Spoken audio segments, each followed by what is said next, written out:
Now let's take a look at our next slash style lick.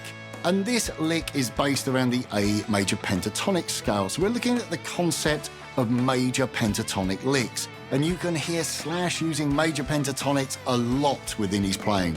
Think about that iconic opening melody to Paradise City, and you'll be pretty much in the ballpark when it comes to classic Slash major pentatonic licks. So for this lick, we're going to be up with our first finger at the 14th fret. You're going to start by picking and hammering between the 14th to the 16th on the D string. So you'll go, and then put your first finger on 14 on the G and play that twice.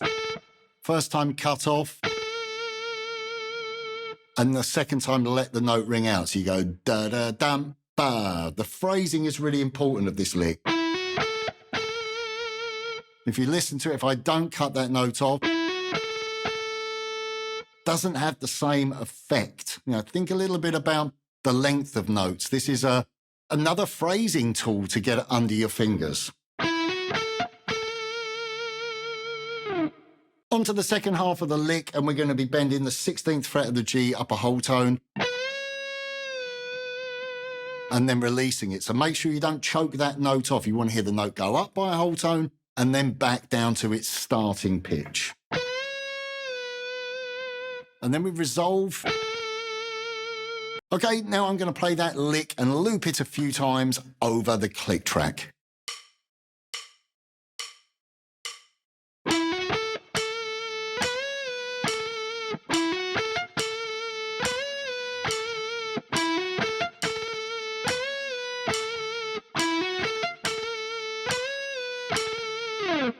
Take care with that hammer-on. As the tempo increases, that hammer-on can become quite fast. And when we're playing licks, when we're a little bit inexperienced and we're still learning, well, we're always still learning, but when we're studying in our most formative period on the guitar, when we go to play something that's maybe a little bit faster or a little bit challenging, we quite often tense up. So just try to breathe, stay relaxed when you play it, and just keep that fretting hand nice and relaxed. Don't grab at the neck, and gradually build up the speed of that hammer-on figure. Okay, now it's your turn to practice our major pentatonic lick.